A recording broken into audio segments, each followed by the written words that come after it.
La construction de maisons écologiques est un sujet qui fait parler beaucoup de nos jours. Nous sommes en effet nombreux à avoir cette volonté de réduire l'empreinte écologique de notre habitat sur la planète. Et souvent, le prix d'une maison écologique va être supérieur au prix d'une maison neuve normale. Comment maîtriser le budget de construction de maisons écologiques? Je vous propose d'en parler dans la suite de la vidéo.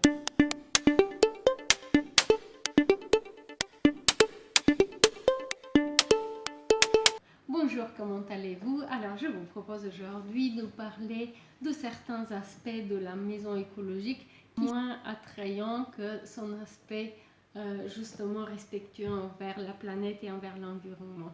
La maison écologique coûte malheureusement souvent un peu plus cher que la maison neuve normale qui est déjà assez coûteuse. Donc, comment s'assurer que le budget de construction de maisons écologiques sera maîtrisé? Une règle à respecter qui est selon moi très importante, c'est rester simple et vraiment axer les efforts sur la performance de l'enveloppe de la maison.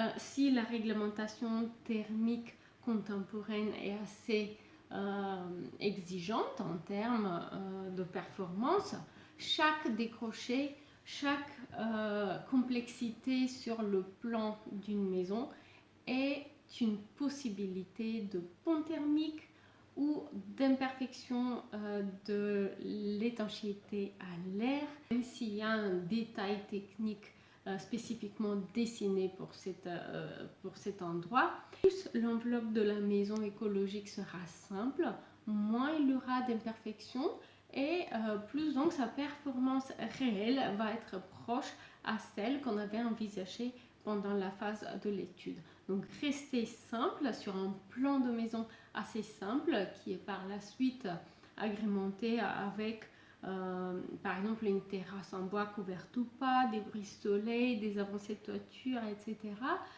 Mais rester simple sur un plan du volume chauffé est une clé pour maîtriser le budget de construction.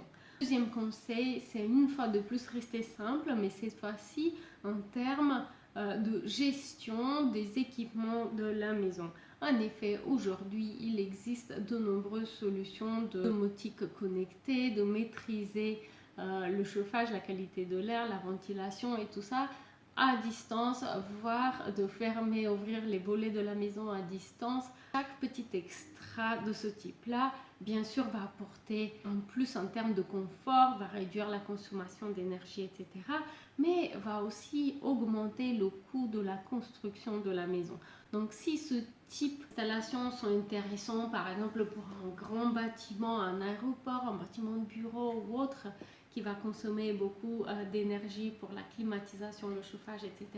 À l'échelle domestique, à l'échelle d'une maison individuelle, cela semble un surcoût qui est plus difficile à justifier. Pour terminer, il y a bien sûr le choix de matériaux de construction qui va être important, mais qui va lui aussi être un facteur qui augmente le prix des travaux. Donc, une fois de plus, rester simple, privilégier des matériaux disponibles localement dont le transport a coûté beaucoup d'énergie et d'argent. Donc, cela permet de réduire le coût de construction et également l'empreinte écologique de la maison. Privilégier les matériaux éco-responsables, écologiques, biosourcés est bien sûr important, mais si votre isolation écologique vient de très loin, au final elle ne sera pas si écologique que ça. J'espère que vous avez apprécié cette vidéo de rappel de bon sens permettant de maîtriser le coût de construction de maisons écologiques. Si c'est le cas, n'hésitez pas à me donner un petit coup de pouce bleu, abonnez-vous à la chaîne et je vous invite à visiter mon blog également, logementécoresponsable.com. Je vous remercie pour ces quelques minutes passées avec moi et je vous dis à très bientôt. Au revoir.